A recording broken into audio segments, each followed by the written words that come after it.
In case you missed it this week, the US Federal Reserve came out with a report that stated the Canadian real estate is in a bubble. Thanks, Tips. I appreciate it. You know, I would have taken your advice if you were able to predict this in 0809 when you were kind of going through the same bubble yourself. But obviously, let's take a step back, be the Canadians we are, and look and see what metrics they're basing it off of. And then one of the facts that I learned at the end was definitely surprising to me. So definitely stay tuned for that. But if this is your first time here, my name's Nick. Welcome to Ways to Wealth. Before we get into the video, a huge favor, a huge ask. If you learn something new or you get some value, hit that like button for me. I would definitely appreciate that. And if you haven't already, please consider hitting that subscribe button and turning that notification bell on. This article came out in betterdwelling.com. And basically what they're saying is that Canadian home prices have been in bubble territory for 6 years without a correction. Now, any Canadian knows this. They were probably looking to identify across the world some of the key metrics to look at so that they don't go into what they experienced in 0809.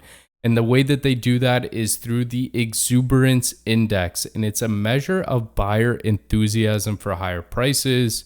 It measures the prices paid in contrast with fundamentals, looking for explosive dynamics. That's how smart people say buyers paying irrational amounts of money. Emotional premiums like this are not based on fundamentals.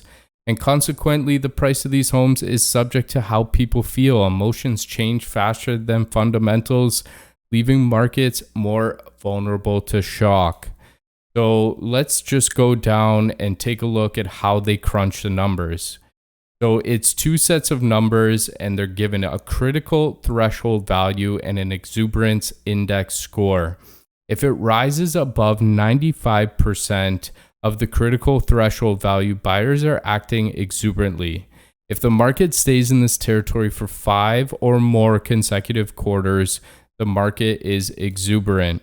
And exuberants are known as bubbles, and when corrections happen, they could be pretty painful. So since bigger bubbles create more dangerous corrections, extending them too long inevitably slows down the economy, causing its own event. If you think losing home equity is bad, imagine how bad things get when the economy is dependent on the bubble.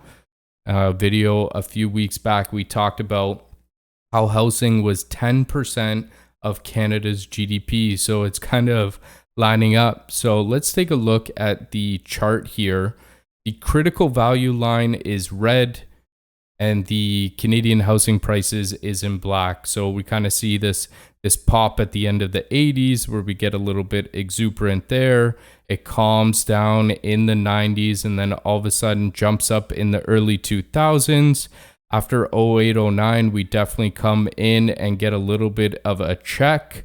But we see here ever since 2015, 2014, it kind of has been steadily above this line. So it's definitely on the right page.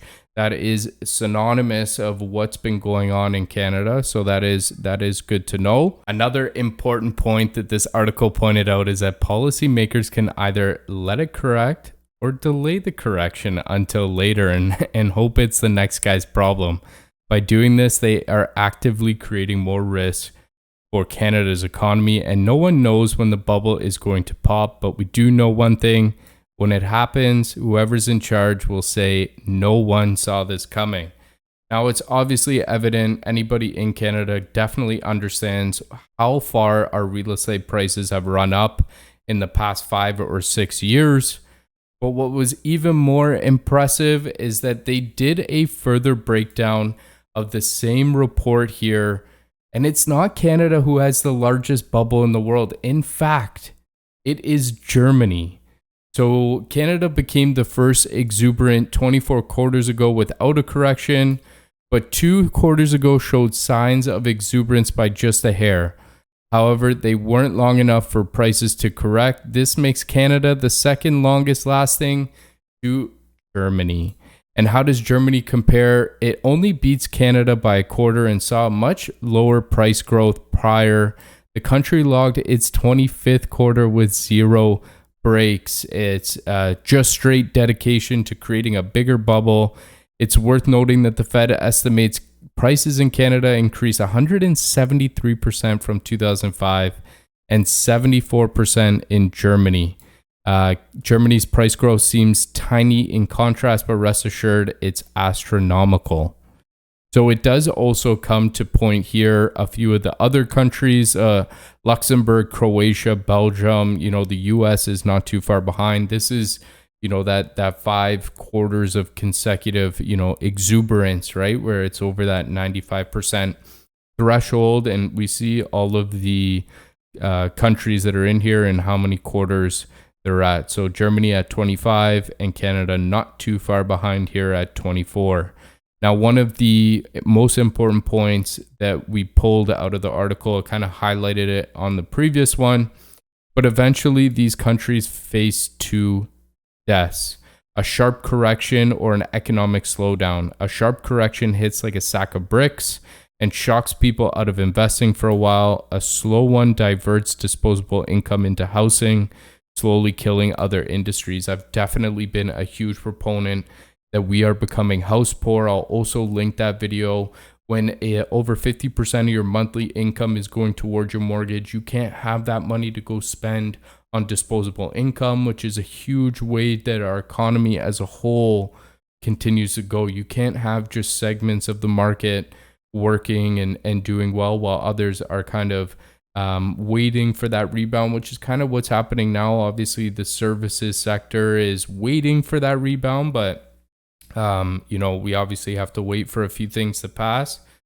But here is definitely my concern. It's either, we end up getting so house poor that the other parts of the economy are just suffering because we've become so reliant on our housing.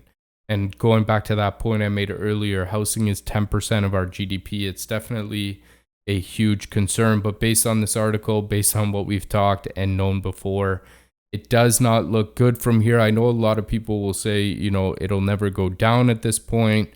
But, let me know what you think of the Canadian real estate market. Are you bullish on it? Is it going up, or are you bearish from here? I hope you all enjoyed the video. I hope you all have a great week on the markets. Happy trading.